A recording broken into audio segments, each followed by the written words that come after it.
परंतु माँ, प्रभु तो अंतर्यामी है, तो फिर वो सीधे भूदेवी के पास क्यों नहीं गए? हर अवतार की निश्चित मर्यादा होती है पुत्र, जिसे प्रभु कभी भंग नहीं होने देते।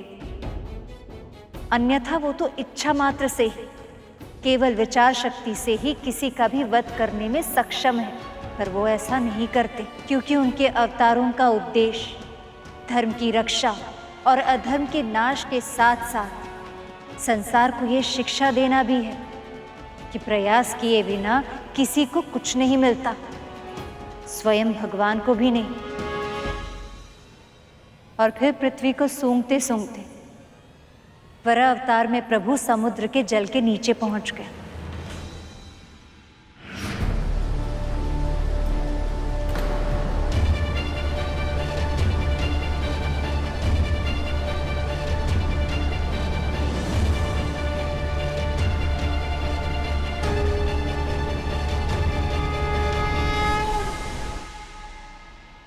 भूदेवी का अब उद्धार होने वाला है।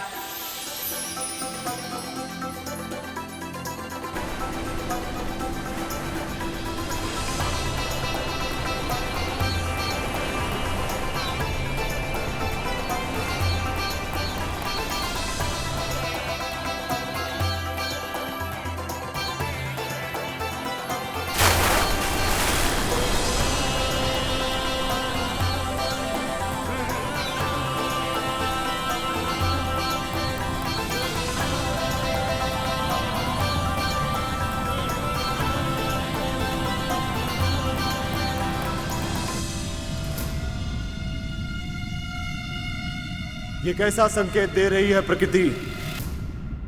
कहीं ऐसा तो नहीं कि विष्णु पृथ्वी को बचाने आ गया है?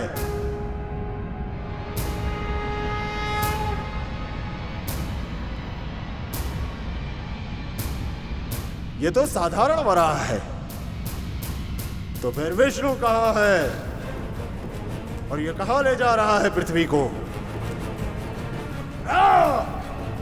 ठहर जा वराह! मेरे आदेश को अनसुना करके पृथ्वी को सौर मंडल की ओर ले जाने का प्रयास कर रहा है तू।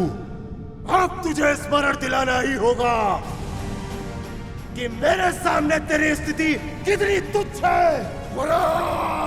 और फिर उस मूढ़मती हिरण्याक्ष ने अभिमान में आकर प्रभु को तरह तरह के दुर्वचन कहे। अपमान की पराकाष्ठा को पार कर देने वाले उन शब्दों को सुनकर बहुत धैर्यवान व्यक्ति भी अपना धैर्य खो दे, इतनी नीचता भरी थी उसके कथनों में।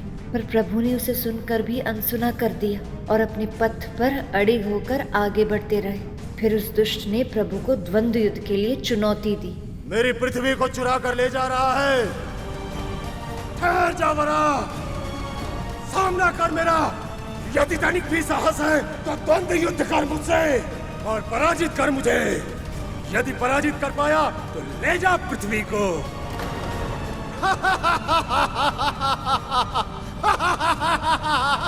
कायर, युद्ध की चुनौती का भी प्रत्युत्तर नहीं दिया तूने। ओ कायर, युद्ध कर मुझसे, हिरण्याक्ष हूं मैं।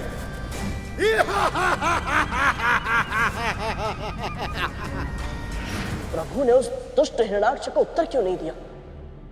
क्यों उसके युद्ध की चुनौती को स्वीकार कर दिया? मां, उसके ललकारने पर प्रभु ने प्रहार क्यों नहीं किया?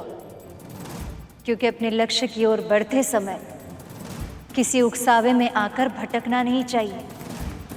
उस समय प्रभु की प्राथमिकता हिरण्याक्ष का वध करना नहीं, पृथ्वी की रक्षा करना था। इसलिए वो तीव्र गति से ऊपर आया और उस सौर्य मंडल में उसकी निर्धारित कक्षा में स्थापित कर दिया।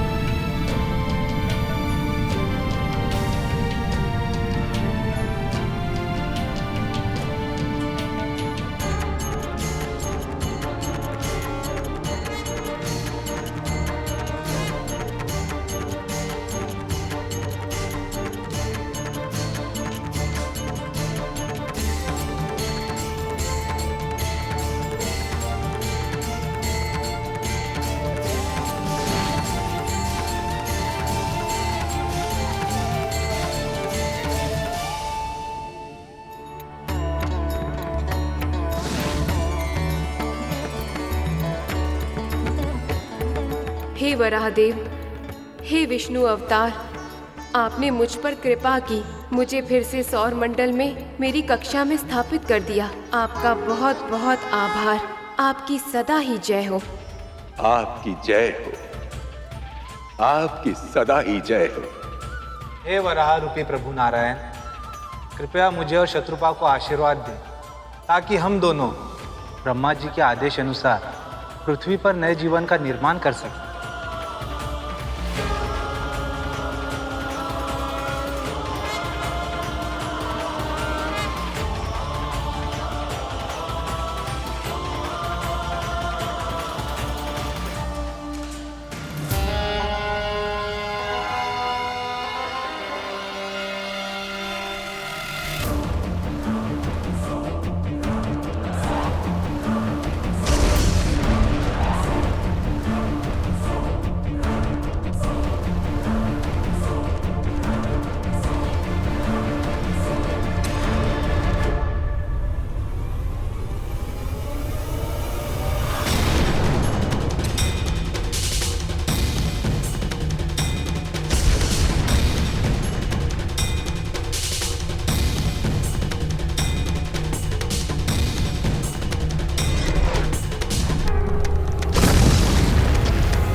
एक वरा में इतना बल कि सौर मंडल से क्षीर सागर की गहराइयों में गिरा दिया मुझे।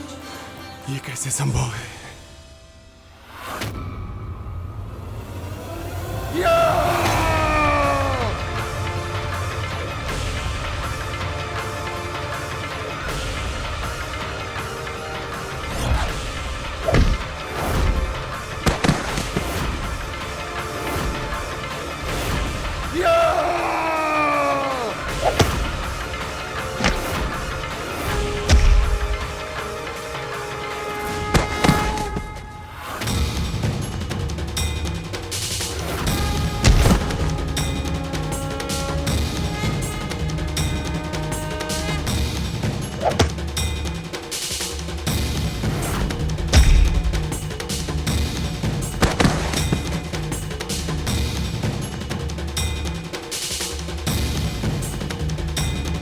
आज तक पूरी सृष्टि में कोई ऐसा योद्धा नहीं था जो मेरा सामना कर पाए, पर इस वराह में अतुलनीय बल है। थोड़ी ही देर में मुझे यह थकाकर पराजित कर देगा। यदि मुझे इससे बचना है तो मुझे भागना ही होगा।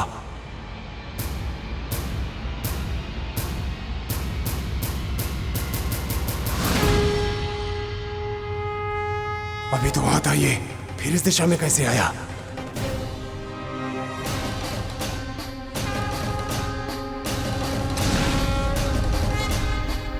ये यहां भी है।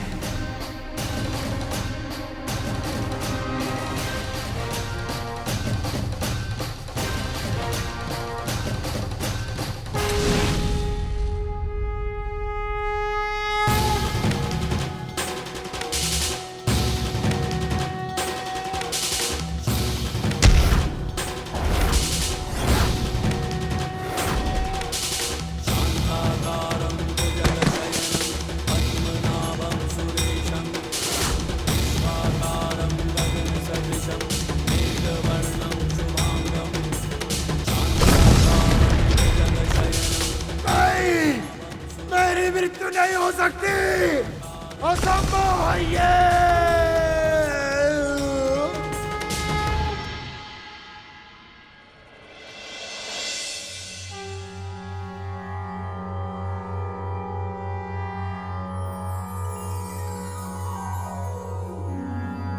संभुवे तुभ्यं सृष्टे सर्वार्थवेदिने, नमो हिरण्यगर्भाय वेधसे परमात्मने, नमस्ते वासुदेवाय विष्णवे विश्वयोनये, नारायणाय देवाय देवानां हितकारिणे, नमोस्तुते चतुर्वक्र शारंग चक्रासिधारिणे, सर्वभूतात्मभूताय कूटस्थाय नमो नमः।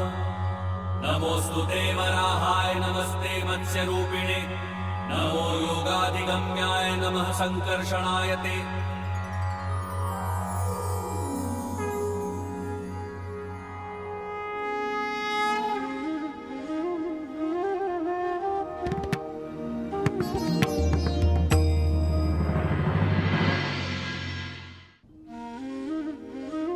प्रभु के इस अवतार ने एक बार फिर सिद्ध कर दिया कि जब जब संसार में पाप बढ़ता है, धर्म का नाश होता है, संत जनों पर संकट आता है, तब तब प्रभु स्वयं आकर अपने भक्तों की रक्षा करते हैं और इस संसार का कल्याण करते हैं। तुमने सही कहा पुत्र, पर केवल हिरण्याक्ष की मृत्यु से संसार पाप मुक्त नहीं हुआ था।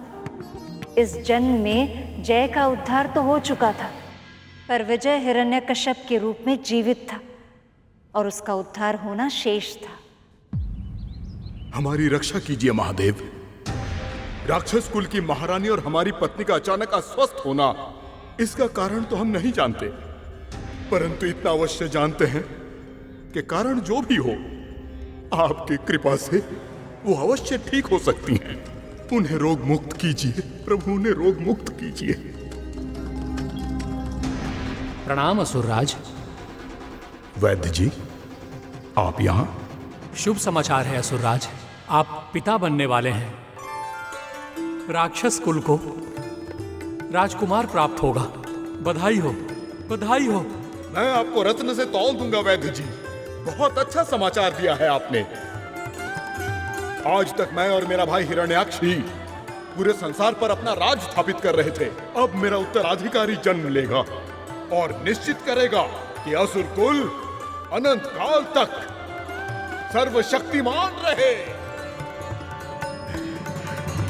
महारानी, महारानी कहां है? महारानी लीलावती, कुछ पल के लिए तो हम घबरा ही गए थे। आपके स्वास्थ्य का समाचार सुन के हम भयभीत हो गए थे और सीधे चले गए अपने महादेव शिव शंकर के पास अपनी रक्षा की गुहार लगाने। और देखिए, महादेव ने कैसा अद्भुत वरदान दिया है मुझे। बधाई हो महाराज, आपको भी बधाई हो।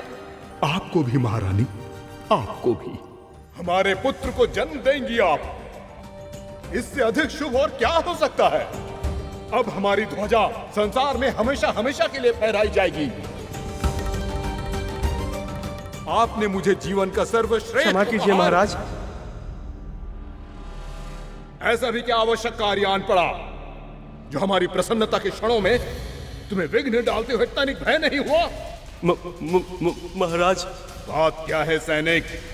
निर्भय होकर कहो। असंभव, असंभव है ये। एक साधारण वराह मेरे त्रिभुवन विजयी महापराक्रमी भाई की निर्मम हत्या कर दे, ये असंभव है। अवश्य ही उस मायावी बहरूपीय विष्णु ने किया है। कपट रूप धरने में कुशल है वो। हिरण्याक्ष ने उसे युद्ध के लिए ललकारा था, इसलिए उसने छल का सहारा लिया। मैं उस छलिया को नहीं छोड़ूंगा। क्या आप भी अपने भाई की तरह मृत्यु का वरण करना चाहते हैं महाराज?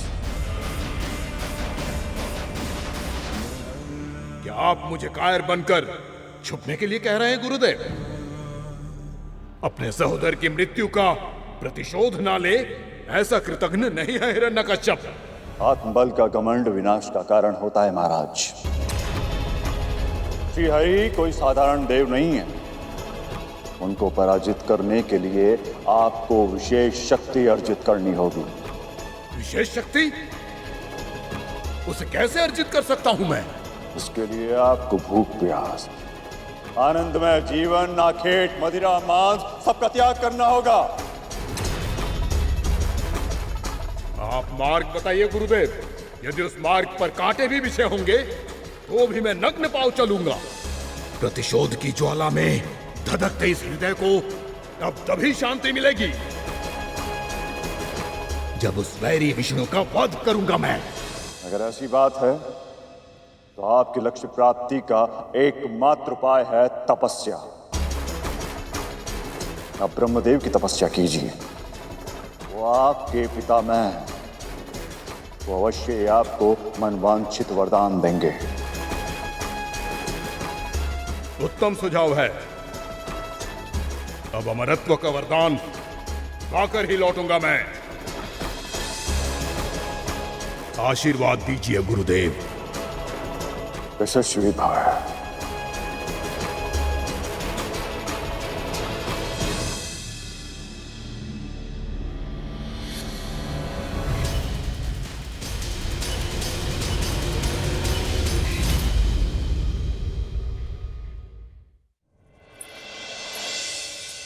महाराज,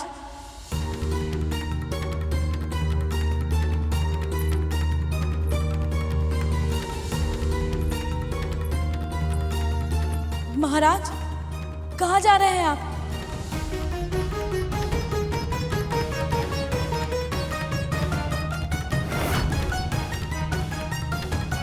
और ये वस्त्र, तो क्या आप तपस्या? असुरों की महारानी हैं आप। ऐसे आंसू बहाना आपको शोभा नहीं देता लीलावती। और अब तो आप अकेले भी नहीं हैं। हमारे राजकुमार असुर कुल दीपक के स्वास्थ्य का ध्यान रखना भी आपका ही दायित्व है। तो ऐसे महत्वपूर्ण समय में आप मुझे अकेले छोड़कर क्यों जा रहे हैं स्वामी? क्या अपने होने वाले पुत्र को दृष्टि भर देखने की इच्छा भी नहीं है आपके मन में? इच्छा तो बहुत है लीलावती, क्योंकि बहुत प्रेम करते हैं इससे। इसीलिए आज इसे छोड़कर जाना होगा। जब मैं अपनी तपस्या से अमरत्व का वरदान प्राप्त कर लूंगा तो मेरी संतान और असुर कुल को देवताओं से कोई भय नहीं होगा। और तब बहुत ही सरलता से अपने शत्रु विष्णु का भी अंत करके मैं हिरण्याक्ष की निर्मम हत्या का भी प्रतिशोध ले लूंगा। कल सुनहरा हो, इसलिए अपने आज को त्यागना ही होगा। ये सब तो मैं समझती हूँ स्वामी, परंतु ना जाने क्यों एक विचित्र सी घबराहट हो रही है। अपना ध्यान रखना लीला। जब तक मैं वापस लौटकर नहीं आता, मेरे पुत्र का पालन पोषण बहुत प्रेम से करना। एक बार मैं अमरत्व का वरदान लेकर वापस आ जाऊं, फिर हम पिता पुत्र पूरे ब्रह्मांड पर शासन करेंगे।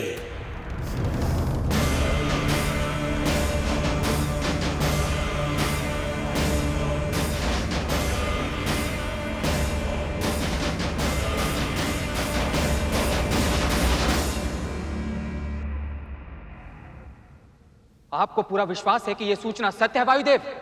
हाँ देवराज, यह सत्य है। हिरण्यकश्यप वरदान प्राप्त करने के उद्देश्य से ब्रह्मा जी की तपस्या करने के लिए निकल चुका है। तो फिर करने दीजिए उसको यह तपस्या, यदि कर पाए तो। मैं समझा नहीं देवराज। हिरण्यकश्यप की आसुरी प्रवृत्ति तपस्या जैसा सत्क्रम उसका मन रमने नहीं देगा अग्निदेव। ब्रह्मदेव को प्रसन्न करने में किसी भी तरह से सफल नहीं हो पाएगा। फिर भी संसार के भविष्य को भाग्य के भरोसे छोड़ना उचित नहीं होगा।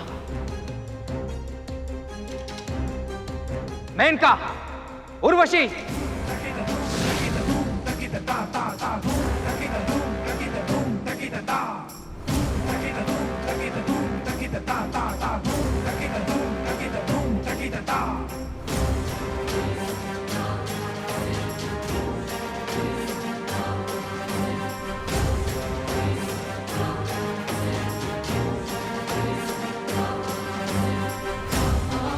आप दोनों जाइए और उसकी तपस्या भंग कर दीजिए।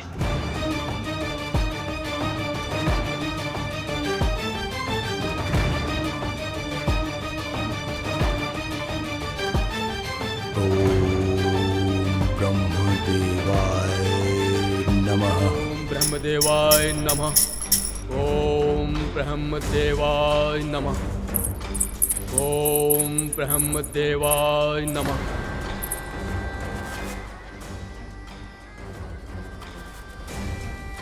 ओम ब्रह्मदेवाय नमः। ओम ब्रह्मदेवाय नमः। ओम ब्रह्मदेवाय नमः। ओम ब्रह्मदेवाय नमः। ओम ब्रह्मदेवाय नमः।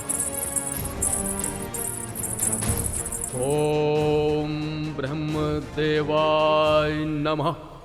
मेनका, श्रवण इंद्रिय को जगाने के लिए ध्वनि से उत्पन्न किए गए आकर्षणों का कोई प्रभाव नहीं पड़ रहा है इन पर। हाँ उर्वशी, अब तो केवल एक ही उपाय शेष है।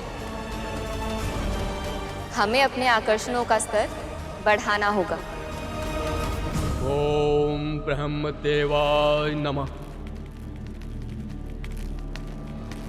उर्वशी, मेनका, बस कीजिए। ब्रह्मदेवाय नमः। आप दोनों भी असफल हो गई। अब शक्ति प्रयोग ही एकमात्र उपाय है। ओम ब्रह्मदेवाय नमः। अग्निदेव, इसके चारों ओर ऐसा भीषण घेरा बना दीजिए कि ताप से घबराकर इसकी तपस्या भी पिघल जाए। ओम ब्रह्मदेवाय नमः। ओम ब्रह्मदेवाय नमः।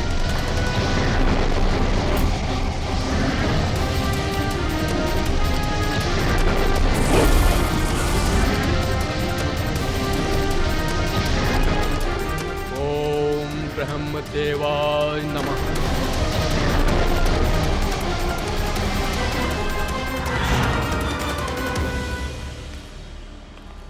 मायावी है ये। हो सकता है तपस्या के आरंभ में इसने अग्नि के विरुद्ध किसी सुरक्षा घेरे का निर्माण कर लिया हो। देवराज, सुरक्षा घेरा चाहे कैसा भी हो, वो घेरा मेरे चक्रवात के आगे टिक नहीं सकता।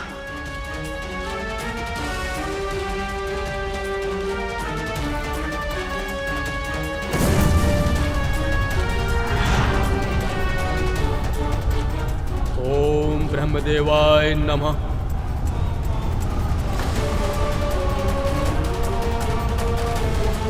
ओम ब्रह्मदेवाय नमः। ओम ब्रह्मदेवाय नमः। ओम ब्रह्मदेवाय नमः।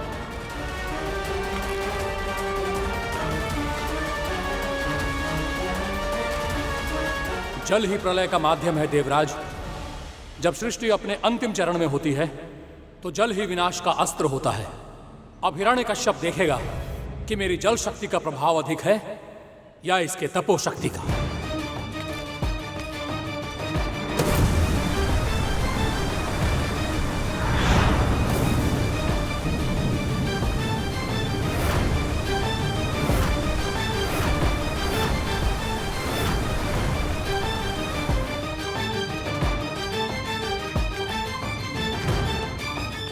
इसकी तपोशक्ति ने इसके इर्द गिर्द रक्षा कवच बना दिया है जो हमें इस पर हमला करने से रोक रही है। ओम ब्रह्मदेवाय नमः।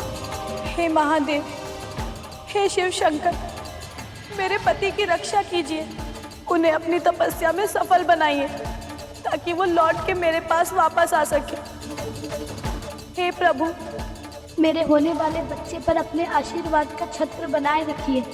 उसकी सुरक्षा कीजिए, उसे एक सुखद भविष्य दीजिए।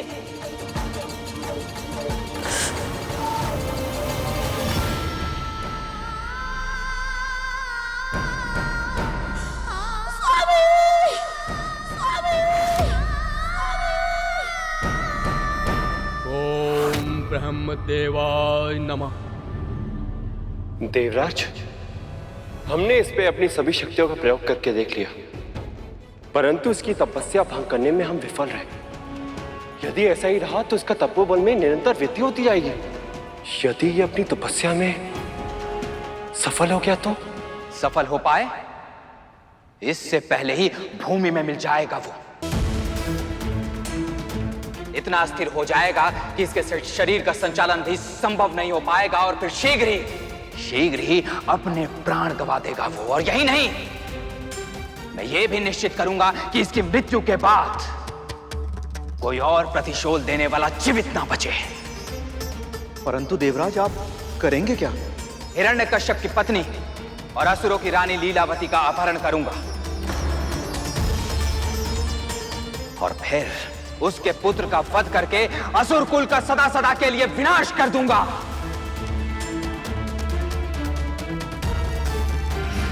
अजन्य पुत्र की हत्या, ये तो बहुत बड़ा पाप है मां। एक मां को अपने संतान पर छाए संकट का आभास होता है तो उसके हृदय पर क्या बीतती है। ये मैं जानता हूं मां।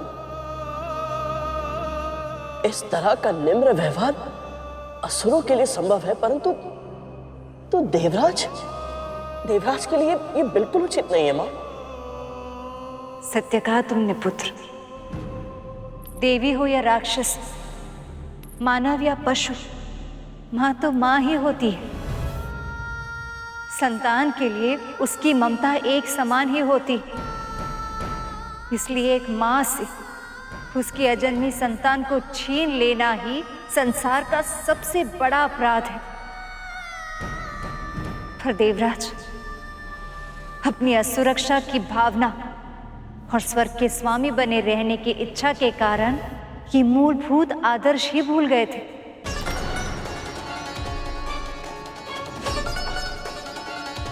फिर क्या हुआ मां? पुत्र के जन्म लेने पर पिता का मुख भी ना दिखा पाऊं, इससे ज्यादा दुर्भाग्यपूर्ण और क्या होगा। मुझ पर कृपा कीजिए महादेव। ये मेरे गर्भ से निकलकर आपके इस संसार में आए, उससे पूर्व मेरे पति को सुरक्षित वापस ले आइए। महारानी, आपसे भेंट करने साधु पधारे हैं।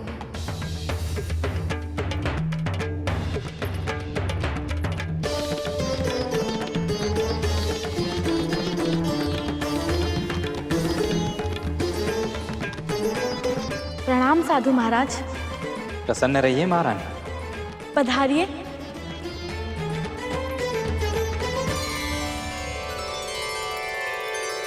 मैं आपके लिए भोजन की व्यवस्था करवाती हूँ।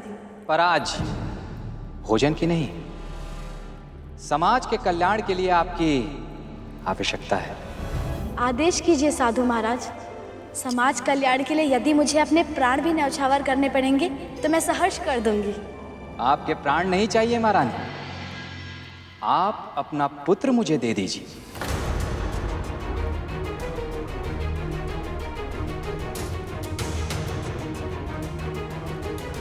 ऐसा नहीं हो सकता। ये मेरी निजी संपत्ति नहीं है। इसे त्यागने का अधिकार मुझे नहीं है मुनिवर। आप अपना वचन तोड़ रही हैं महारानी। परंतु आपको भी समझना चाहिए कि इतना बड़ा निर्णय मैं अपने पति से विचार विमर्श किए बिना नहीं ले सकती। विचार विमर्श तो आप तब कर पाएंगे जब आपका पति आपके पास लौट कर आएगा, और वो होगा नहीं। हट में आकर वो एक ऐसी तपस्या कर रहा है जो कभी पूरी नहीं होगी। अमरता की लालसा है उसे, और तपस्या करते करते ही मर जाएगा। नहीं! इतने कठोर वचन, तपस्या करते समय मृत्यु की आकांक्षा। तू साधु नहीं हो सकता। अवश्य ही तू कोई बहरूपिया है। मेरे पति के अहित की इच्छा रखने वाला राक्षस कुल का शत्रु है तू। सामने आ, इससे पहले कि प्रतिव्रता स्त्री तुझे श्राप दे दे। अपना वास्तविक रूप सामने ला।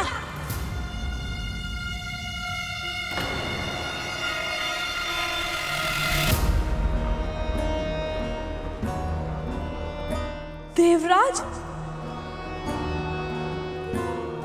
मेरे पति के भाई हो तुम।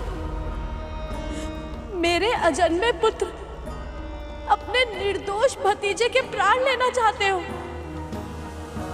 अपने हृदय में तनिक तो विचार करो, दया करो देवराज। इस निर्दोष बालक से क्या शत्रुता है तुम्हारी? अभी नहीं है, पर भविष्य में होगी। जो पौधा बड़े होकर प्राणों के लिए संकट बने, बालकाल में ही उसकी जड़ें उखाड़ देनी चाहिए। यदि आप स्वयं अपने पुत्र को मुझे नहीं देंगी तो बल से मैं उसे छीन लूंगा। आपका अपहरण करूंगा मैं। पाप है ये। सैनिकों, बंदी बना लो इस अत्याचारी को।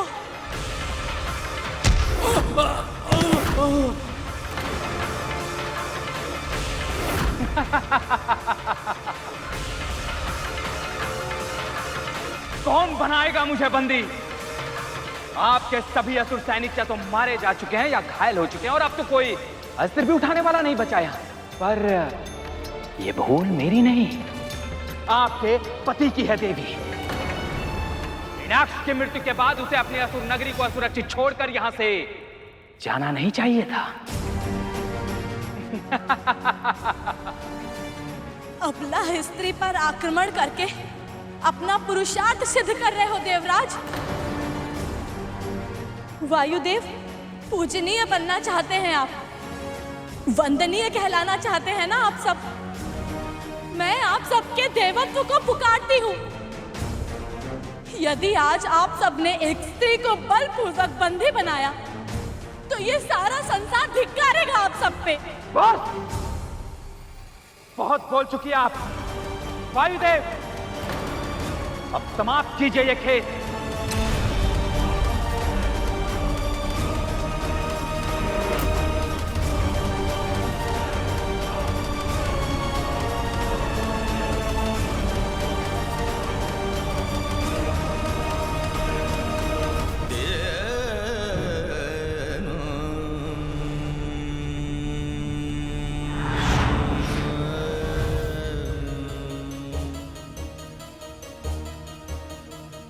इतना घृणित कार्य,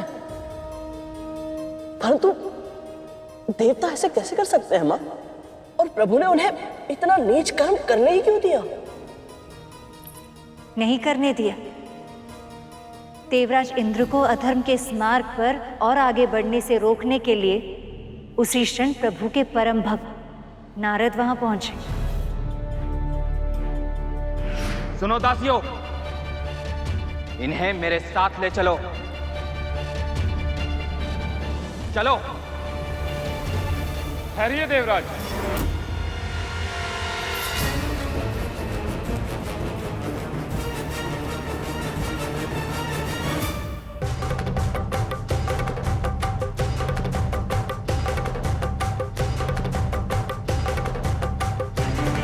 गर्भवती स्त्री के अपहरण जैसा कलंकित कर्म आपको शोभा नहीं देता देवराज।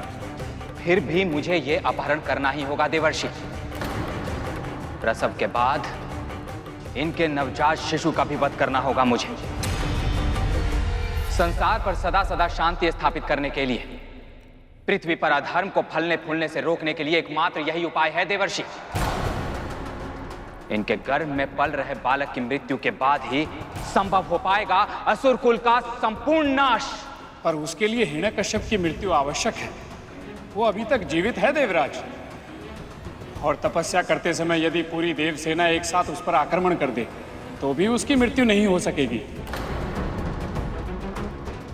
पिछले जन्म के घटनाक्रमों के कारण प्रभु श्री नारायण के हाथों ही उसकी मृत्यु होगी। यही उसका भाग्य है। इसलिए यदि आप इस नवजात शिशु का वध भी कर दें तो विचार कीजिएगा, जो अपने भाई की मृत्यु होने पर अमरता पाने के लिए इतनी भीषण तपस्या कर रहा है, वो अपने पुत्र की हत्या होने पर क्या नहीं कर सकेगा? इसके अतिरिक्त असुरों की महारानी लीलावती पूर्ण पतिव्रता है।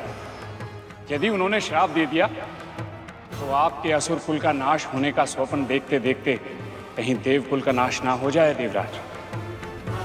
ये आप क्या कह रहे हैं देवर्षि?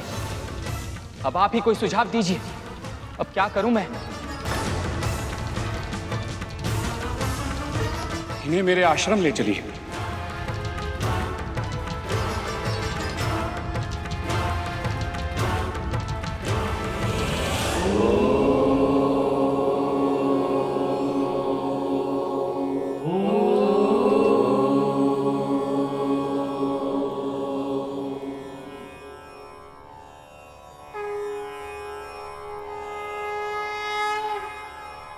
ओम नमो भगवते वासुदेवाय। ओम नमो भगवते वासुदेवाय। ओम नमो भगवते वासुदेवाय। ओम नमो भगवते वासुदेवाय। ओम नमो भगवते वासुदेवाय। ओम नमो भगवते वासुदेवाय। ओम नमो भगवते वासुदेवाय। ओम नमो भगवते वासुदेवाय। अपने भक्त नारद द्वारा मेरे और मेरे पुत्र के प्राण बचाने के लिए आपका बहुत बहुत धन्यवाद प्रभु विष्णु।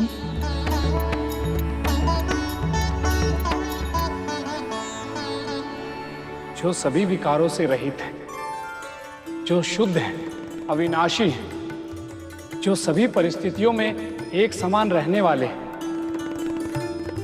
जैसे जैसे मैं इन सब के निकट जा रही हूँ, इसकी प्रसन्नता बढ़ती जा रही है। सर्वथा एक रस भगवान विष्णु को नमस्कार, जो सर्वव्यापी है, सर्वशक्तिमान है, एक रूप होकर भी अनेक रूप वाले हैं, जो स्थूल भी हैं और सूक्ष्म भी हैं, उन भगवान विष्णु को नमस्कार।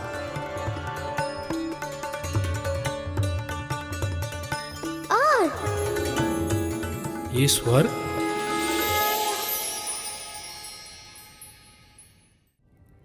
जो विश्व रूप है,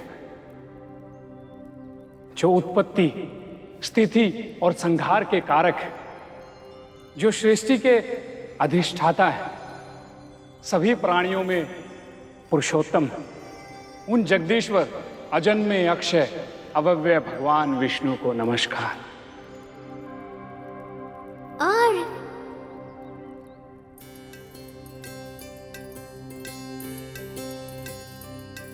ये बालक प्रभु का नाम सुनकर प्रसन्न हुआ। मैं आपकी लीला समझ गया प्रभु। मैं भी आपकी इस लीला में आपको पूरा सहयोग दूंगा। नारायण नारायण। और अवश्य ही।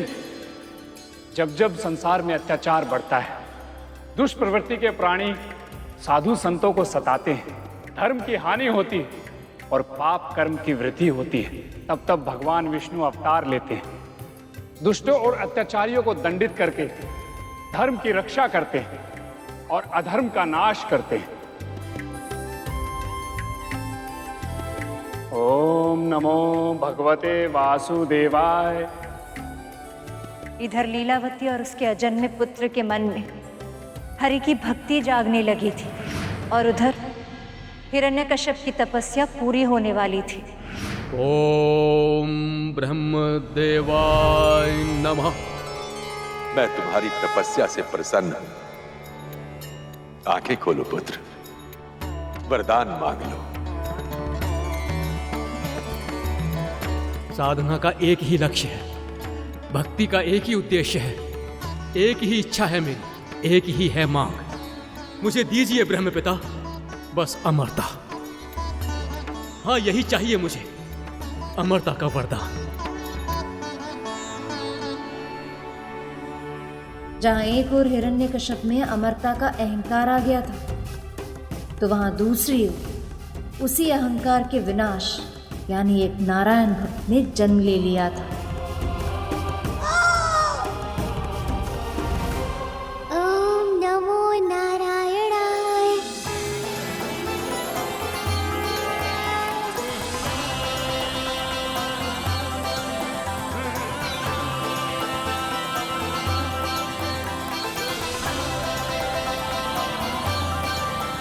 इस सृष्टि में जिसने भी जन्म लिया है उसकी मृत्यु निश्चित है। इस पूरे ब्रह्मांड में कोई भी अपने काल से नहीं बच सकता। अमरता का वरदान छोड़कर कुछ और मांग लो, मैं तुम्हें अवश्य प्रदान करूंगा। तो मुझे ये वरदान दीजिए ब्रह्मदेव कि मेरी मृत्यु का साधन ना कोई अस्त्र बन सके, ना ही कोई शस्त्र। मेरा वध करने का सामर्थ्य ना किसी मनुष्य में हो, ना ही किसी पशु में, और ना ही किसी देव या असुर में। मेरा काल मुझ तक ना दिन में पहुंच पाए, ना ही रात में, और प्राणहीन होकर मेरा तन ना घर के भीतर गिरे, ना घर के बाहर। तथास्तु।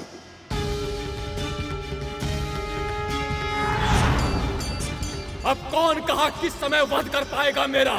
अब कोई नहीं मार सकता मुझे, कोई नहीं। इतनी शर्तों के बाद तो हिरण्यकश्यप का वध करना संभव हो गया होगा ना मां?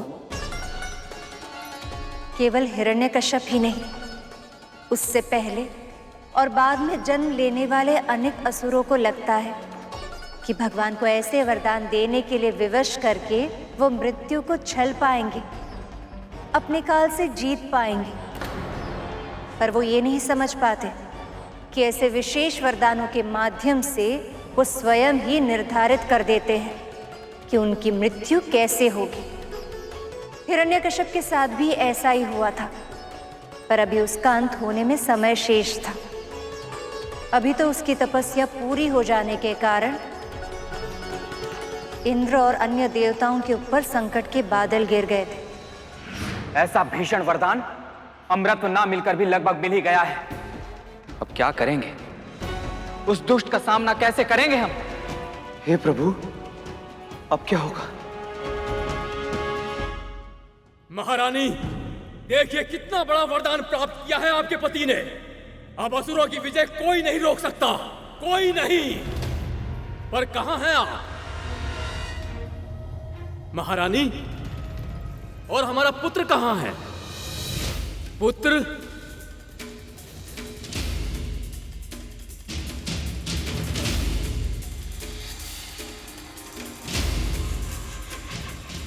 महाराज, आप लौट आए। महाराज, हमें क्षमा कर दीजिए। असुर सम्राट हिरण्यकश्यप के महल में सुरक्षा के लिए उत्तरदायी सैनिकों का मुख मलिन है, दृष्टि भूमि पर है, आंखों में है ग्लानि की छाया। लेकिन क्यों? ऐसा क्या हुआ है? मेरी पत्नी कहां है? बोलो। महाराज, वो देवों का राजा इंद्र वेश बदल कर आया था और महारानी का अपहरण करके ले गया। हमने बहुत प्रयास किया महाराज, अनेकों असुर मारे गए महाराज, पर हम महारानी की रक्षा नहीं कर पाए महाराज। गुप्तचरों से पता चला है महाराज कि उन्हें नारद मुनि के आश्रम में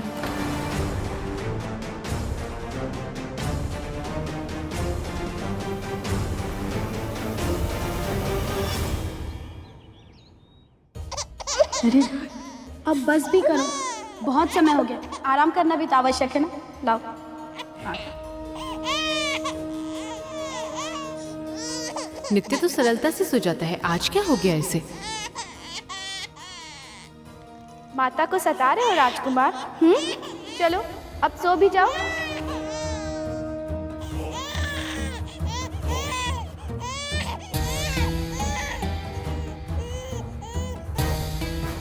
अद्भुत, अद्भुत, अद्भुत, अद्भुत। ऐसा क्यों कहा आपने मुनिवर? क्या मेरे पति का कोई समाचार मिला है? और वैसे भी आज ना जाने क्यों मेरा मन बहुत व्याकुल है। आप जिसे व्याकुलता समझ रही हैं, वो आकुलता है देवी। आपका मन अपने प्रिय के बारे में जानने को अकुला रहा है देवी। पर आप चिंता मत कीजिए, आपके पति की तपस्या पूरी हो गई है और वो शीघ्र ही आपके पास लौट आएंगे। तो क्या उन्हें अमरता का वरदान मिल गया है? आपके पति को जो अपने पितामह ब्रह्मदेव से वरदान प्राप्त हुआ है, उसके अनुसार मनुष्य, पशु, देव और दानव, उन्हें कोई नहीं मार सकता देवी। कोई भी अस्त्र शस्त्र उनके वध का कारण नहीं बन सकता देवी। उनकी मृत्यु चाहकर भी दिन के प्रकाश में उनके पास नहीं आ सकती, और ना ही रात के अंधेरे में। ना ही उनकी हत्या महल के भीतर की जा सकती, और ना ही महल के बाहर। आपने सत्य कहा मुनिवर। अद्भुत, अद्भुत है ये समाचार। अद्भुत है मेरे पति की बुद्धिमत्ता। अद्भुत है अमरता के समान शक्तिशाली ये वरदान। ये बहुत ही शुभ संकेत है मुनिवर। इसका अर्थ ये है कि ये बालक अत्यंत भाग्यवान है। ये तो सही कहा देवी आपने। ये बालक अति भाग्यशाली, और इसमें सब प्रभु की लीला है। ये बालक अपने पिता के उद्धार का कारण बनेगा। नारायण नारायण। नारद मुनि, कहाँ है नारद मुनि? कहाँ है नारद मुनि? कहाँ है वो पक्षपाती? विष्णु का भक्त है ना वो, इसलिए उसने मुझसे शत्रुता निभाई। बोलो कहाँ है वो? महाराज, महाराज, आपने यहाँ आने का कष्ट क्यों किया? मैं स्वयं ही महारानी और राजकुमार को लेकर आपके पास आने वाला था। अवश्य मेरे वरदान की सूचना मिल गई होगी तुम्हें, तभी तो मुझसे भयभीत होकर अपना पक्ष बदल रहे हो। तुम्हें क्या लगता है नारद मुनि, मुझे ये तक नहीं पता कि तुम मेरे परम शत्रु, मेरे भाई हिरण्याक्ष के हत्यारे, विष्णु के भक्त हो, देवताओं के शुभ चिंतक हो तुम, उन देवताओं के जिन्होंने असुरों की महारानी का अपहरण करके अक्षम्य अपराध किया है।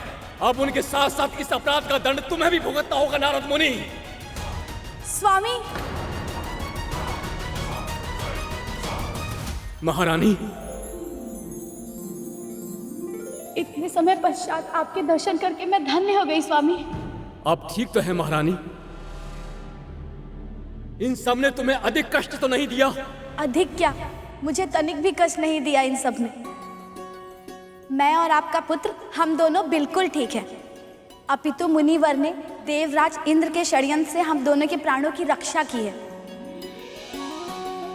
बल्कि गर्भावस्था में और पुत्र के जन्म के पश्चात भी मेरे भोजन, पोषण और मेरे आराम का पूर्णतः ध्यान रखा गया है। हम दोनों बहुत सकुशल हैं। मेरे प्रतिज्ञाबद्ध शत्रु के भक्त होते हुए भी आपने मेरी पत्नी और मेरे पुत्र की रक्षा करके बहुत सराहनीय काम किया है। असुर राज हिरण्यकश्यप किसी के उपकार को नहीं भूलता। अपने पुत्र से भेंट नहीं करेंगे महाराज?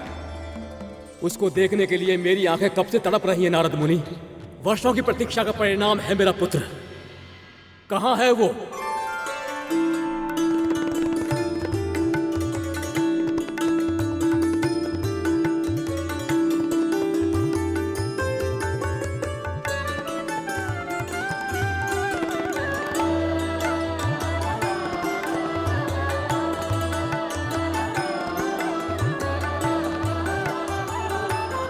प्रभु का सबसे बड़ा शत्रु उनके सबसे बड़े भक्त से पहली बार मिल रहा है।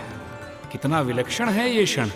आज तो इस पिता का स्नेह बरसाती नदी की तरह अपने किनारे तोड़कर बह रहा है, पर जब इसे पता चलेगा कि इसके पुत्र के मन में नारायण बसे हैं, तब क्या होगा? महारानी, मेरे जीवन का सूर्य हैं आप। असुर कुल को इस योग्य राजकुमार का उपहार देकर आपने हमारा उज्जवल भविष्य सुनिश्चित कर दिया है। अब असुरों की कीर्ति पताका युगों युगों तक फहराती रहेगी। कितना तेज है इसके मुख पर। निश्चित रूप से ये महायोद्धा महावीर राजकुमार बनेगा। ओम नमो नारायणाय।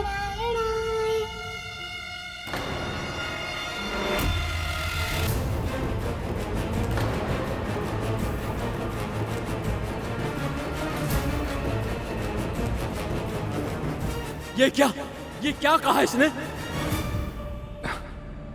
महाराज, ये तो शिशु है, ये भला कुछ कैसे कह सकता है? हाँ स्वामी, आपको अवश्य कोई भ्रम हुआ होगा।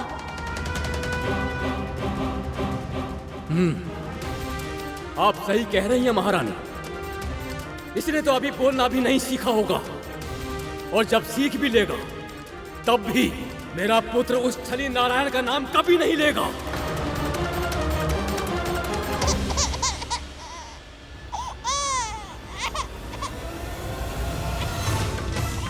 अरे, इसे क्या हो गया अचानक? लीजिए महारानी, आप ही संभालिए इसे। पिता को पहचान नहीं पा रहे हो पुत्र? कोई बात नहीं, शीघ्र ही पहचान जाओगे, परंतु उसके बाद माता के पास आना बंद मत कर देना। स्वामी, मैं आपकी ही प्रतीक्षा कर रही थी। अब आप आ गए हैं तो बताइए, हमारे पुत्र को किस नाम से बुलाएं? असुर कुल का भविष्य है ये। इसका नाम ऐसा होना चाहिए जिसका नाम सुनते ही सबके मन में प्रसन्नता भर जाए। ऐसा शुभ नाम तो गुरुदेव ही सुझा सकते हैं। गुरु समान मुनिवर यही हैं। यदि ये ना होते तो ना आज मैं होती, ना ही हमारा पुत्र, तो भला हम नामकरण किसका करते? महारानी सही कह रही हैं नारद मुनि। जैसे आपने शत्रुता भुलाकर मेरे परिवार की रक्षा की, वैसे मैं भी शत्रुता भुलाकर आपको अपने पुत्र का नामकरण करने का अधिकार देता हूं। ऐसा नाम दीजिए इसे कि पूरे संसार में इसका नाम कोई ना भूल पाए। ये बालक सबको प्रसन्नता का उपहार देगा, इसलिए इसका नाम होगा प्रहलाद।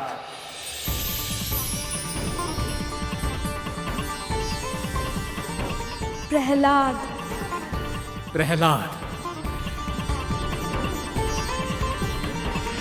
पुत्र की विष्णु भक्ति से अनभिज्ञ हिरण्यकश्यप उसे अपने महल में महारानी लीलावती के साथ छोड़कर सबसे पहले उन देवताओं से अपना प्रतिशोध लेने गया, जिन्होंने उसकी अनुपस्थिति में उसकी पत्नी का अपहरण किया था।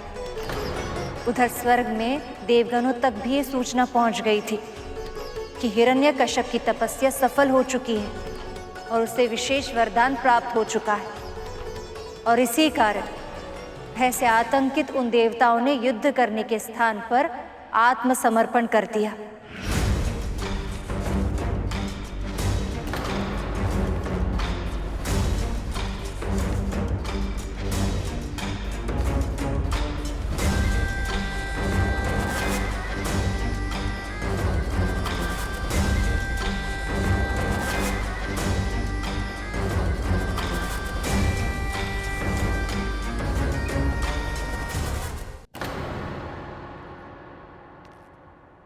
मुख मलिन है, भूमि की ओर दृष्टि है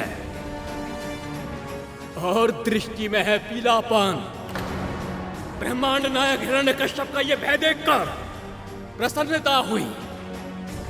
इस संपूर्ण ब्रह्मांड का जो सबसे भयानक दंड हो वही मिलना चाहिए तुम सबको। पर तुम्हारा राजा स्वर्गाधिपति देवेंद्र कहाँ है वो? सहोदर, क्षमा।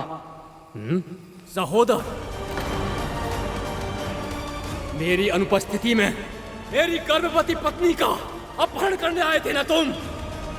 तब कहाँ गया था ये संबंध? असुरों से द्वेष के कारण असुर वंश निर्मूल करने के लिए मेरे नवजात शिशु की हत्या करना चाहते थे ना तुम? तब कहाँ था तुम्हारा संबंध? उस मायावी हरि की सहायता से असुरों को अमृत से वंचित करते समय कहाँ था ये संबंध? मुझसे बहुत बड़ी भूल हो गई। आप तो दयालु हैं, कृपालु हैं असुरराज। केवल असुरराज नहीं, अब मैं स्वर्गाधिपति हूं और तुम सब हो मेरे दास। अब मेरा होगा ये स्वर्ग का सिंहासन और तुम्हारे भाग्य में आएगा कारावास।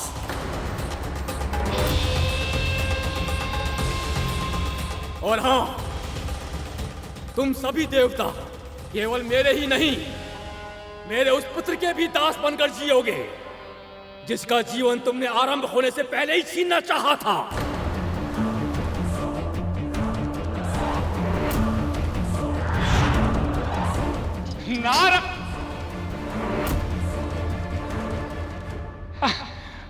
नहीं, स्वर्ग जय, त्रिलोक विजयी दानवेंद्र सम्राट हिरण्यकश्यप की जय हो। देवेशी नारद आ गए हैं, कि हमारी सहायता अवश्य करेंगे। आ गए नारद मुनि। तुम कितनी भी मधुर बातें करके देवताओं का पक्ष लेने का प्रयास क्यों ना करो, लाभ नहीं होगा नारद। मेरी दृष्टि में पक्षपाती व्यक्ति के वचनों का कोई मोल नहीं है। आप कैसी बात कर रहे हैं महाराज? आप केवल राजा ही नहीं, तपस्वी भी हैं और मेरी दृष्टि में आपका सम्मान 2 गुना है। आपने अपने पराक्रम से तीनों लोकों पर विजय प्राप्त की है। आपके समान वीर कुशल सम्राट और कौन हो सकता है भला इस सृष्टि में? पर महाराज, कुशल सम्राट अन्य व्यक्तियों से कार्य करवाते हैं। मेरा छोटा सा निवेदन है आपसे। अवश्य ही महर्षि नारद के मस्तिष्क में कोई ना कोई युक्ति है, किंतु क्या योजना है इनकी? आप इन देवताओं को अपने अपने स्थानों पर ही रहने दीजिए।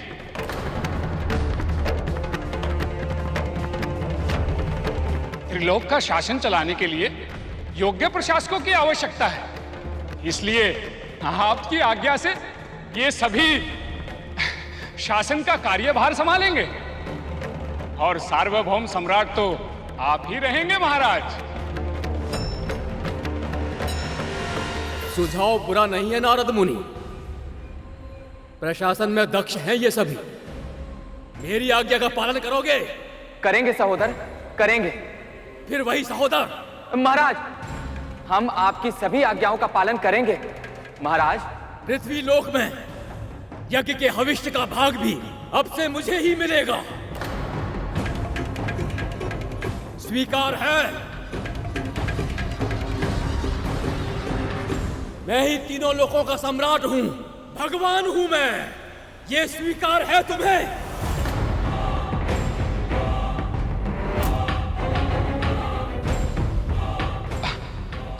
त्रिलोक विजयी दानवेंद्र सम्राट हिरण्यकश्यप की जय हो। हिरण्यकश्यप की जय हो। हिरण्यकश्यप की जय हो, विजय हो। शत्रु के मुख से प्रशंसा कितनी मधुर लग रही है। तो जब पूरे संसार में मेरी जय जयकार होगी तो कितना आनंद आएगा।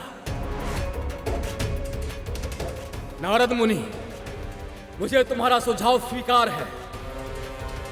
अब ये देवता कारावास में नहीं रहेंगे, बल्कि सारे जगत में मेरी कीर्ति का गुणगान करेंगे। मेरे मंदिर बनवाएंगे। विष्णु के स्थान पर मेरी पूजा होगी।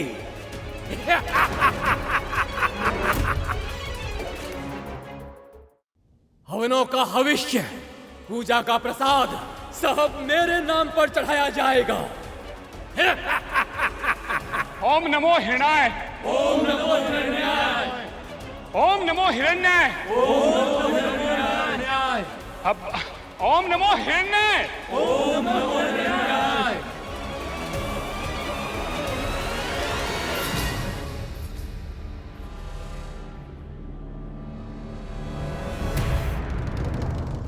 हिरण्यकश्यप ने समस्त सृष्टि में प्रभु विष्णु की पूजा के स्थान पर अपनी पूजा करने पर विवश कर दिया। ओम हिरण्याय नमः।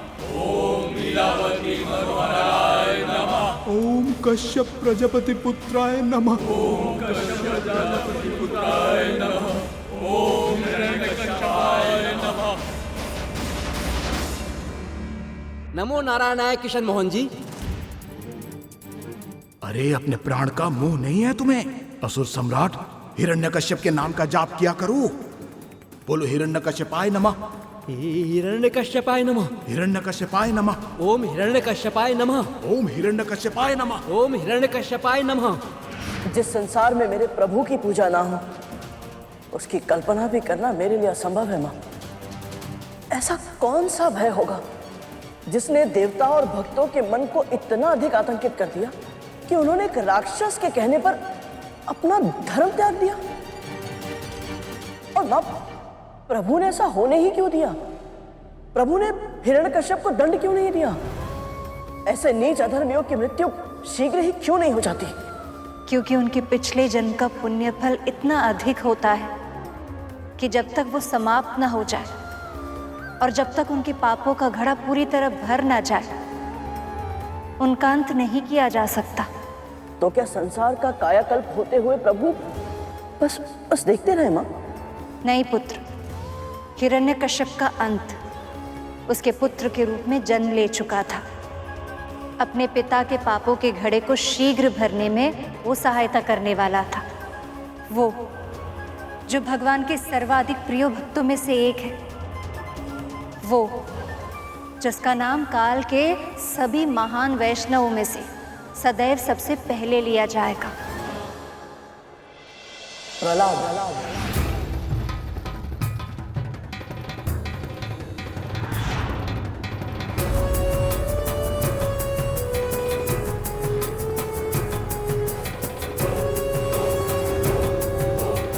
हिरण्यकश्यप ने अपने पुत्र से आशाएं लगाई थी कि वो असुरी वंश को आगे बढ़ाएगा, किंतु उसे ज्ञात नहीं कि उसके पुत्र के भाग्य में प्रभु विष्णु ने जो लिखा है वो हिरण्यकश्यप के नियति को भी परिवर्तित कर देगी।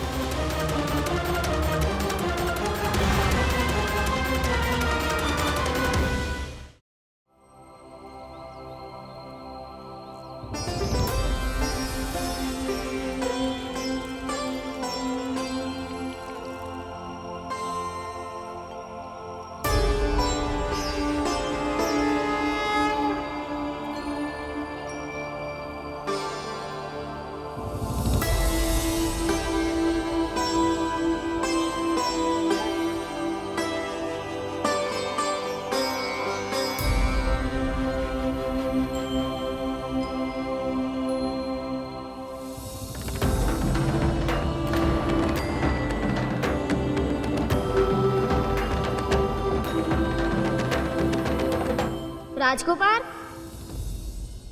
तुम यहाँ अकेले बैठ के क्या कर रहे हो? चलो ना, खेलो हमारे साथ। हाँ हाँ, बहुत आनंद आएगा। मल्ल युद्ध करेंगे। जिसके नाम में ही युद्ध हो वो खेल कैसे हुआ मित्रों? एक दूसरे को सताने में, मार पीट करने में कैसा आनंद? वास्तविक निर्मल आनंद तो प्रभु के नाम का जाप करने में, उनका ध्यान करने में है। ओहो, तुम यहाँ अकेले कब से बैठे हो? ऊब नहीं जाते? मेरे साथ तो हर समय स्वयं श्री नारायण होते हैं।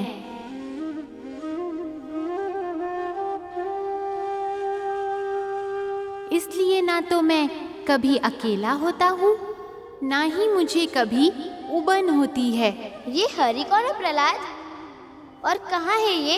कैसे देख सकते हो उन्हें? उन्हें केवल मन की आंखों से देखा जा सकता है। मन की आंखों से? चलो मित्रों, राजकुमार तो मन ही मन खेलेंगे।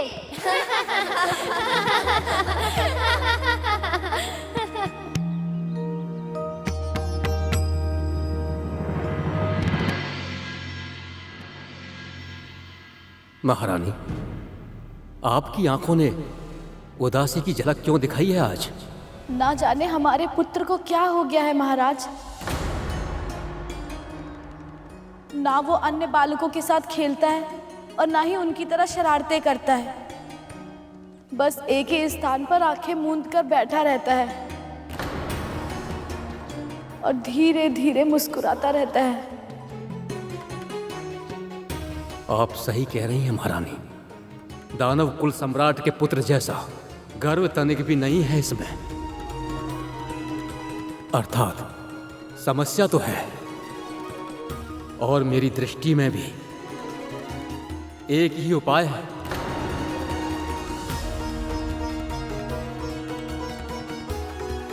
समय आ गया है विद्याभ्यास के लिए। इसे गुरुकुल भेजना होगा हमें। वहां का वातावरण और अनुशासन बहुत कुछ सिखाएगा इसे महारानी। साधारण बालक से योग्य राजकुमार बनाएगा। इतने शीघ्र अपने पुत्र को स्वयं से दूर? कुछ कहने की आवश्यकता नहीं है महाराज।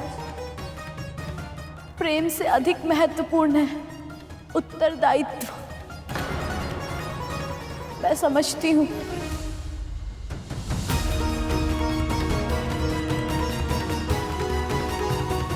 इस बालक की सिद्धि से कितने अबोध है इसके माता पिता।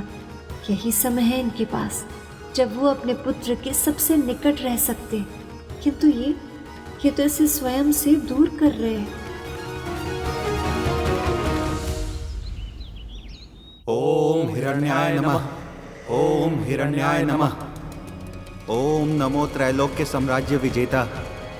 आइए आइए गुरुपुत्रों, पधारिए।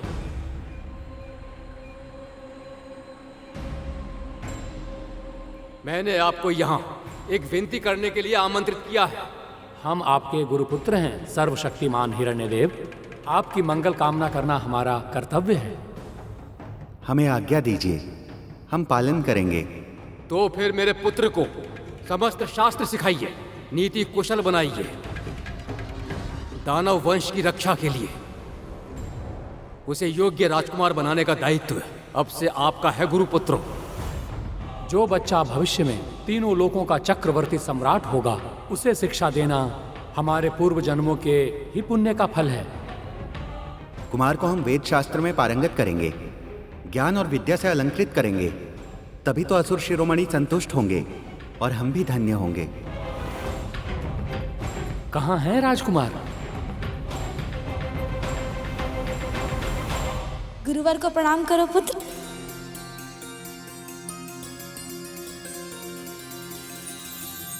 पुत्र, तुम गुरुकुल जा रहे हो।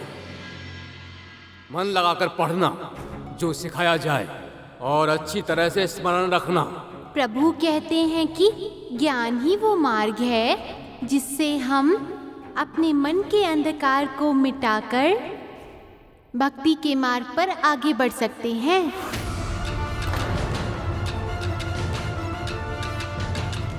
एक सच्चे भक्त की यही विशेषता होती है कि भक्ति के शक्ति से उसके संगत में आए व्यक्तियों के भीतर छुपी भक्ति भी जागृत होने लगती है। तुम्हारा कल्याण हो पुत्र। भक्ति नहीं पुत्र, शक्ति। तुम्हें तपस्वी नहीं तेजस्वी बनना है पुत्र, त्रिलोक विजेता बनना है तुम्हें। आश्रम में पुत्र को जन्म देने का यही दुष्परिणाम होता है।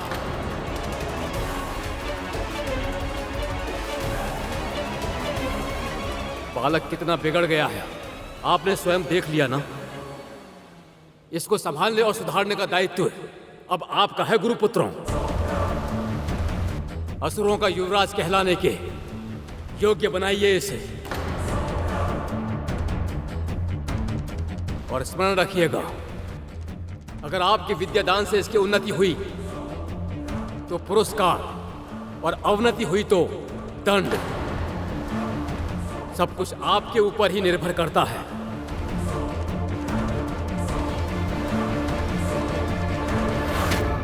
ओम द्यौ शांति अंतरिक्षं शांति। ओम द्यौ शांति अंतरिक्षं शांति। पृथ्वी शांतिरापः शांतिरोषधयः शांतिः सर्वं शांतिः शांतिरेव शांतिः समा शांतिरेधि। ओम शांतिः शांतिः शांतिः।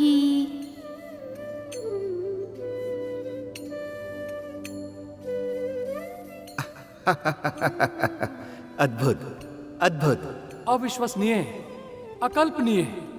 तुम्हें इसका अर्थ भी पता है पुत्र? हाँ गुरुदेव, इसमें भक्त प्रार्थना करते हुए कहता है कि शांति कीजिए प्रभु त्रिभुवन में, जल में, थल में और गगन में, अंतरिक्ष में, अग्नि और पवन में, औषधि वनस्पति वन उपवन में, सकल विश्व में, हमारे अवचेतन में, शांति राष्ट्र निर्माण सृजन नगर ग्राम और भवन में, जीव मात्र के तन मन और जगत के कण कण में शांति कीजिए। इस शांति पाठ को पूरे विश्वास के साथ किया जाए तो श्री नारायण हमारे जीवन को शांतिमय बना देते हैं और हमें दारुण दुखों से मुक्ति मिलती है। तुमने शेष सब कुछ सत्य कहा पुत्र, पर एक भूल कर दी पुत्र। हमारे भगवान श्री नारायण नहीं, तुम्हारे पिताजी श्री हिरण्यकश्यप जी हैं। महाराज मेरे पिताजी हैं गुरुदेव, पर भगवान तो श्री नारायण ही हैं।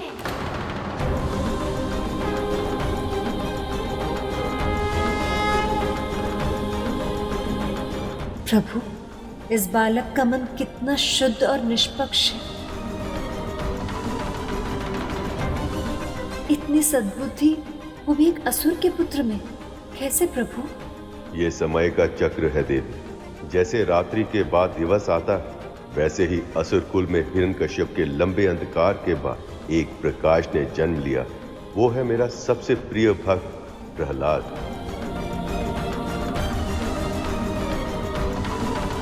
हम तुम्हारे गुरु हैं पुत्र, हमसे सीखना ही तुम्हारा कर्तव्य है।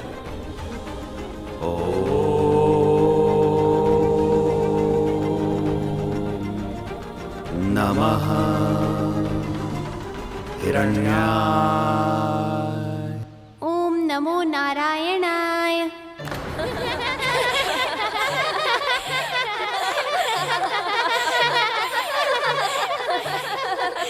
ए, चुप करो सब। हम क्या बोल रहे हैं और तुम क्या कह रहे हो? चलो फिर प्रयास करो। ओम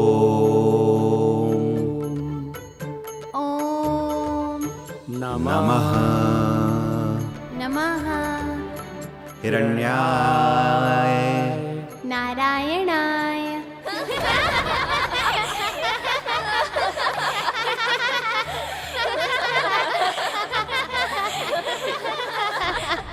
प्रहलाद, आपकी ज्ञान की गंगा विपरीत दिशा में बहा रहा है। तुमसे पूछा किसी ने? अपने कौवे जैसा ये मुख बंद रखो, नहीं तो मार मार कर पीठ सीधी कर दूंगा। भूल प्रहलाद कर रहा है, फिर भी आप डांट हमें रहे हैं। मूर्ख कहीं का, तेरे पिता महाराज है क्या?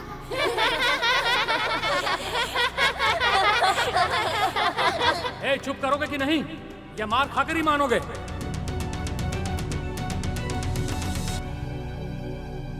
प्रहलाद पुत्र, सत्य को स्वीकार करने में ही भलाई होती है। भगवान केवल महाराज हिरण्यकश्यप ही हैं, जो तुम्हारे पिताश्री हैं। गुरुजी, मैंने तो सत्य स्वीकार कर लिया, अब आप भी कर लीजिए।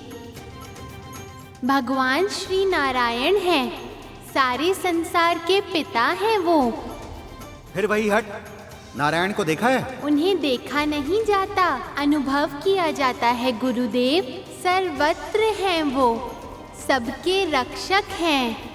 भाई। हाँ भाई। यदि ये ऐसे ही हिरण्यकश्यप के शत्रु को पूछता रहा तो हमारी रक्षा कौन करेगा? हाँ। बालक, तुम अपने गुरु का अनादर कर रहे हो। गुरु तो मार्गदर्शक होते हैं, आपके अनादर की तो मैं कल्पना भी नहीं कर सकता गुरुदेव। तो पुत्र, तुम मान क्यों नहीं लेते कि तुम्हारे पिता ही पूजनीय हैं, सर्वशक्तिमान हैं?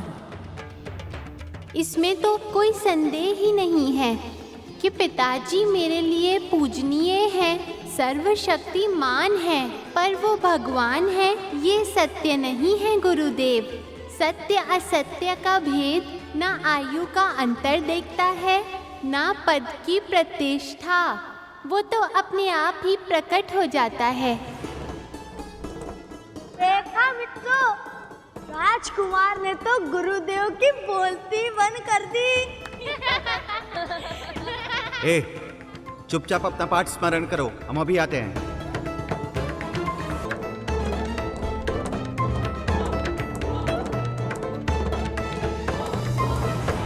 भाई, मुझे कुछ समझ में नहीं आ रहा है, कैसे समझाएं? कैसे सिखाएं? राजकुमार है, कोई कड़ा दंड भी तो नहीं दे सकते। पर यदि नहीं सिखा पाए भाई, तो हमें कड़ा से कड़ा दंड मिलेगा। हिरण्यकश्यप महाराज हमें छोड़ेंगे नहीं।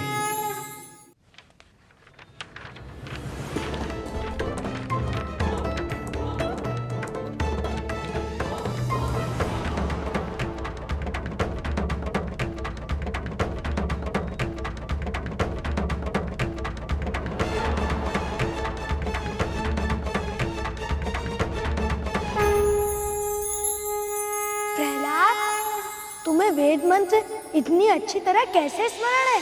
इसमें मेरा कोई श्रेय नहीं है भाई। मैं जब माँ की गर्भ में था, श्री नारायण की कथा के बारे में सुना था। उसके लिए वेदों को जानना तनिक भी कठिन नहीं है। ये नारायण कौन है? जगत पिता हैं वो, हमारे पालनहार हैं वो। जगत पिता हैं, तो उनके पिता कौन है मित्र?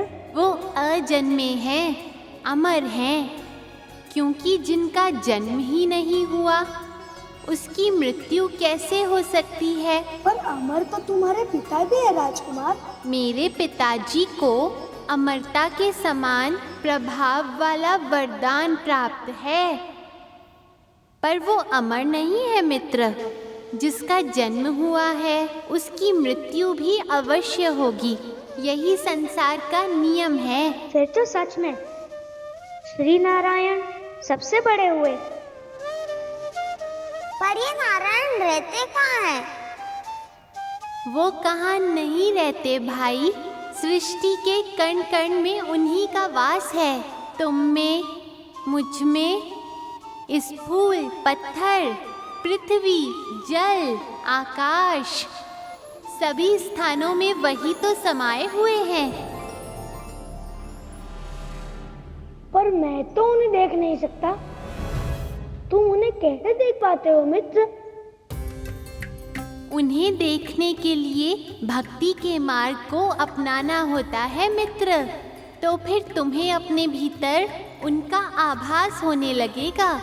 जब तुम उनका ध्यान करने लगोगे तो सभी चिंताओं से मुक्त हो जाओगे। भय अपने आप मिट जाएगा, मुख पर मुस्कुराहट खिल जाएगी और मन में छा जाएगी शांति। अद्भुत! सुनकर ही इतना अच्छा लग रहा है।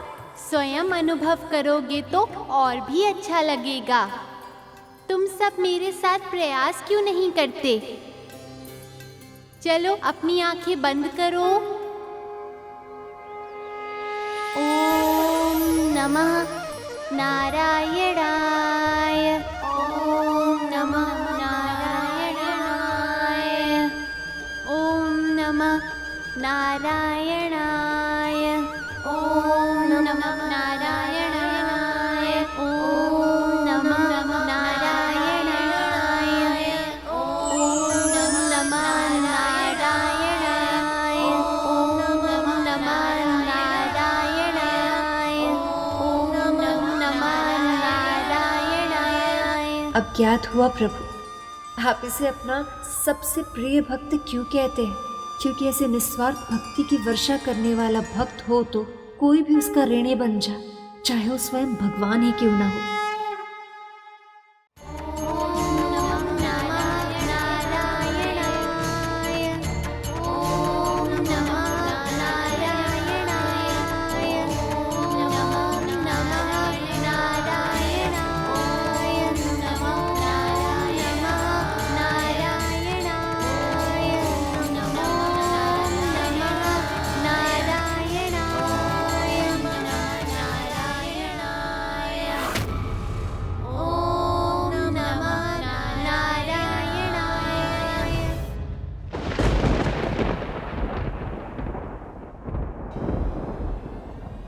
क्या हुआ देवी? आपकी आंखों में आंसू? भक्तों के मुख से आपका नाम सुनकर मेरे मन को इतना सुख मिलता है कि मैं शब्दों में व्यक्त भी नहीं कर सकती। जब से हिरण्यकश्यप ने आपकी पूजा बंद करा दी है और स्वयं की पूजा शुरू कर दी है, तब से पृथ्वी पर आपका नाम सुनने के लिए मेरे कान तरसने लगे और इन बालकों के मुख से आपका नाम और भी अधिक मधुर लग रहा है। आप सत्य कह रही हैं देवी। इनके हृदय जितने शुद्ध, उतनी ही शुद्ध है इनकी भक्ति। ये मेरी भक्ति किसी इच्छा की पूर्ति के लिए नहीं कर रहे हैं और इसीलिए इनकी ये भक्ति सबसे अधिक विशेष है। पर प्रभु, जब हिरण्यकश्यप को इसके बारे में पता चलेगा तब क्या होगा?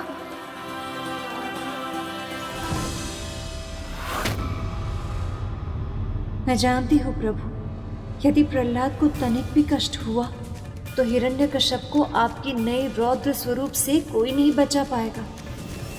आपने सत्य कहा देवी, किंतु मुझे भय इस बात का कि मैं प्रहलाद को तो बचा लूं, किंतु मेरे उस रुद्र स्वरूप से संसार को कौन बचाएगा?